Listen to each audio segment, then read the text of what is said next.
Сайн байцгаана уу? Та бүхэндээ энэ өдрийн мэндийг хүргэе. Өнөөдөр та бүхэндээ гэрийн аргаар личог хэрхэн даршлах вэ гэдэг талаар зааж өгье. За ингээд 2 шилний орцоор ногоогоо бэлтгэсэн байна. За 3-4 ширхэг чинжүү, 9-10 ширхэг мөг, 2 ширхэг помидор, 4 ширхэг сармисны хумс, за томатны паста, нэг 3-4 халбаг, ийм хэмжээний халбаг, ургамлын тоос 150 г, давс, элсэн чихэр, хар перц, лимоны хүчил. Энэ маань дэлгүүрт лимонная кислота гэдэг ийм жижиг ууттай Оросын ийм лимоны хүчил байгаа. За ингээд та бүхэндээ хийх талаар зааж өгье. За ингээд ногоогоо хэрчиж бэлтгэе. Мөөгөө нэмгэн хавтгай хэлбэртэй хэрчин.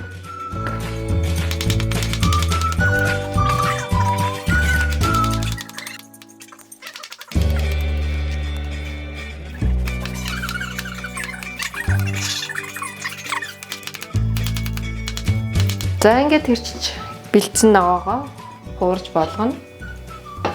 За ингээд тос маань халдсан байгаа. За эхлээд мэдээж сармсаа.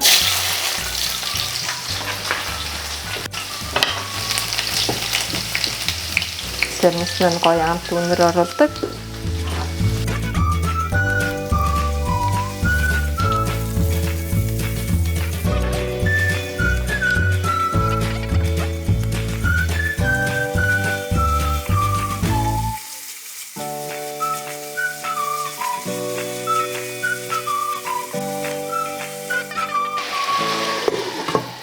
За ингээд 3-5 минут баг зэрэг жигнэж болгоно. Тосондоо галаа жоохон багасгацсан байна. За чинжүү маань сайхан хуурагдаад жигнэгдээд болох төгч байна. За ингээд араас нь помидороо хийчихье.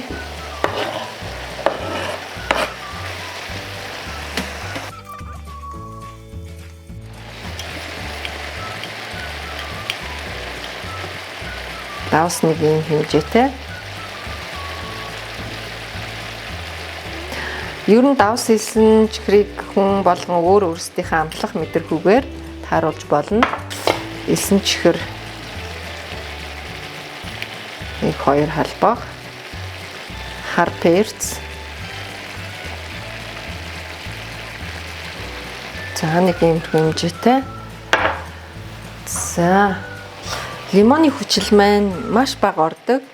За нэг энд нэг чимэх лимоны хүчил хийчихье. За ингээд ус хийн. Усаа заавал тэдэн миллилитр гэх юм байхгүй. Нэг ойролцоогоор нэг 200-аас 300 миллилитр ус хийгээд. За ингээд үүнийхээ дараа томатныхаа пастаг хийлээ.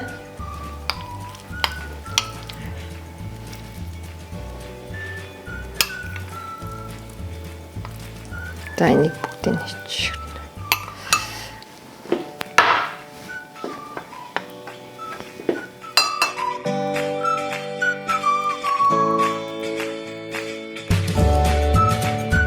За ингээд таглаад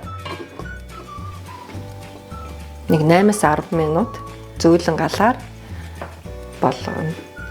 За ингээд түрхүүлээ. За ингээд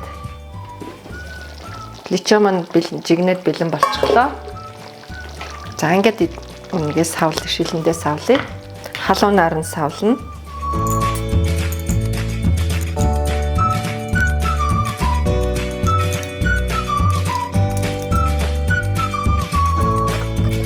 За ингээд личогоо шилэндээ савлчихлаа. Өмнөх видеонд заасанчлан шилтээ усанд хийж чанаж ариутгах нь личог 100 градуст 40 минут чанаж ариутгах нь.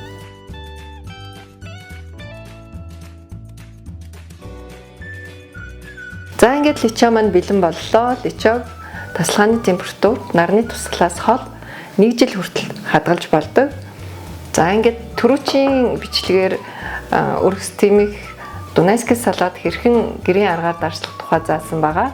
Үүнийг хэрвээ үзэхийг хүсвэл тайлбар хэсгээс линк рүү орж үзэж сонирхож болно шүү. За дараагийн бичлэгээрээ хөрөн манжин гэрийн аргаар хэрхэн дарслах тухай та бүхэндээ үзүүлэх болно. Асуух зүйл байвал комент хэсэгт бичиж үлдээгээрэй. Манай бичлэгийг үзсэнд баярлалаа. Баяртай.